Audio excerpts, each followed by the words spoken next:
Let me tell you the most damaging lie that gets told to brand new real estate agents. Just work your sphere of influence. Tell everyone you know that you're in real estate and the deals will come. Here's the brutal truth. Nobody wants to say out loud. Your friends and family know you just got licensed last month, and they're not about to trust you with the largest financial asset they'll ever own. If you're a new agent waiting for your sphere to come through, you're not building a business. You're going broke with permission. Today, I'm going to show you exactly why sphere of influence fails new agents, what actually works instead, and when your sphere finally becomes the gold mine everyone promised it would be. I'm Robert Lee, founder of the Lesix agency, and I've helped hundreds of real estate professionals build predictable, scalable businesses. And one of the hardest conversations I have with new agents is explaining why the strategy that works for top producers will absolutely destroy their first year in the business. Here's what we're covering today. First, the psychology of why people who love you personally still won't hire you professionally, at least not right away. Second, the 4 alternative lead generation strategies that actually work for agents in years 0 through 3, strategies where your lack of experience becomes irrelevant. Third, the timeline for when sphere of influence transforms from a disappointment into your most valuable asset. And finally, how to nurture your sphere the right way while you're building income from other sources. By the end of this video, you'll have a clear roadmap for your first 3 years that doesn't rely on hope and guilt tripping your cousin into listing their house with you. Let's start with the uncomfortable truth about sphere of influence when you're brand new. There's a massive difference between personal trust and professional trust. Your best friend since college trusts you with their Netflix password, their dating advice, maybe even watching their dog for the weekend. But when it comes to selling a $400,000 asset in a competitive market with complex contracts and potential legal liability, that's a different level of trust entirely. And right now, you don't have it yet. Your sphere knows you're new. They saw your celebratory post when you passed the exam. They know you haven't closed a deal yet, or maybe you've closed 1 or 2. Real estate is high stakes and deeply emotional. Most sellers, even ones who genuinely like you, will default to the most experienced or most visible agent they know, not the newest licensee in their circle. It's not personal. It's rational. They're thinking, I love Sarah, but my neighbor just sold with that agent who has billboards everywhere. Maybe I should call them instead. What typically happens is your sphere goes into wait and see mode. They're watching you. They want you to succeed, but they're waiting for proof. Proof means closed transactions, client testimonials, strong online reviews, visible success. Until you have that track record, most of your close sphere will politely cheer you on from the sidelines while hiring someone else. According to research from the National Association of Realtors and industry analysis, this dynamic is one of the primary reasons new agents struggle or quit within their first 2 years. The strategy they were told would work simply doesn't work yet. So if sphere of influence doesn't work at the beginning, what does?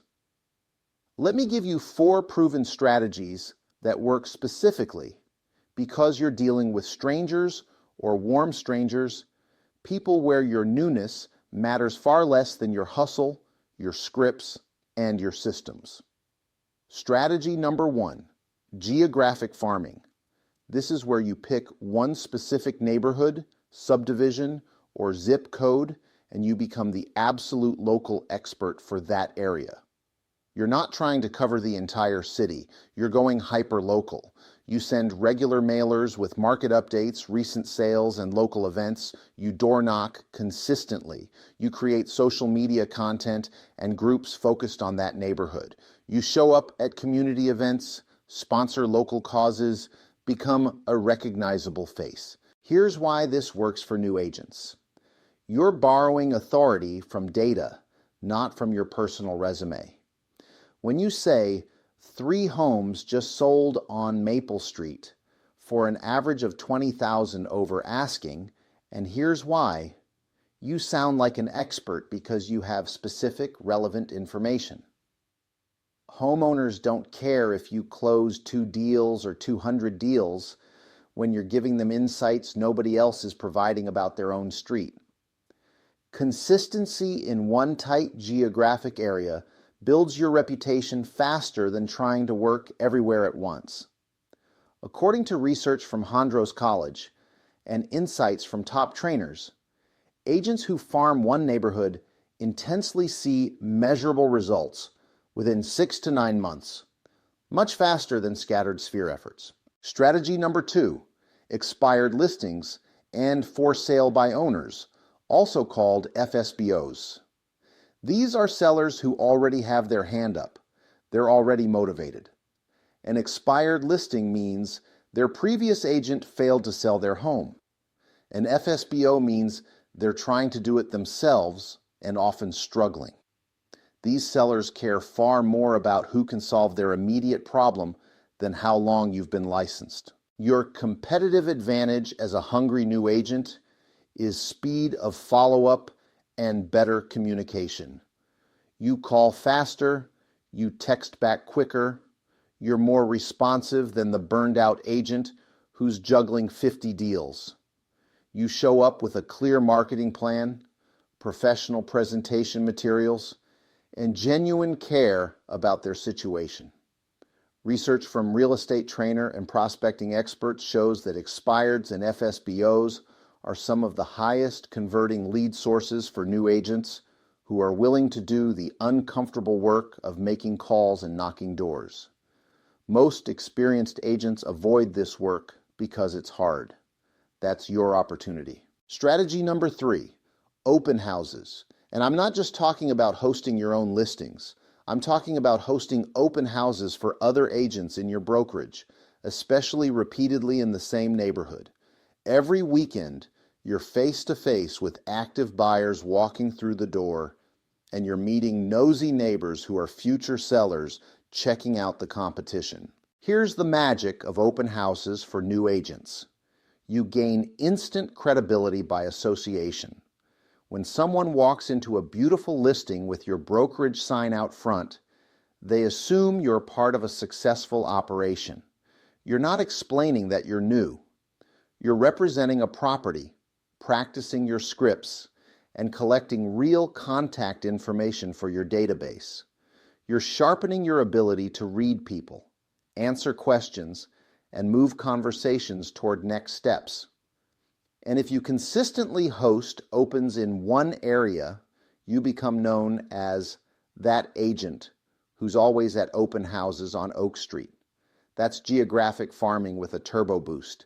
The National Association of Realtors data shows that open houses remain one of the most effective face-to-face prospecting tools, especially for agents building their pipeline from scratch. Strategy number 4, mentorship and team leverage. Partnering with a strong mentor or joining a team lets you truthfully present combined experience. Instead of saying, "I've sold 3 homes," you can say, "Our team has sold 140 homes this year, and here's our proven system." You gain access to professional listing presentations, buyer processes, marketing templates, and transaction management systems that would take you years to build on your own. This accelerates results from all your other lead generation because you're not figuring everything out alone. You're plugging into infrastructure that works. Yes, you'll split commissions, but you'll close more deals faster, and you'll learn at 5 times the speed.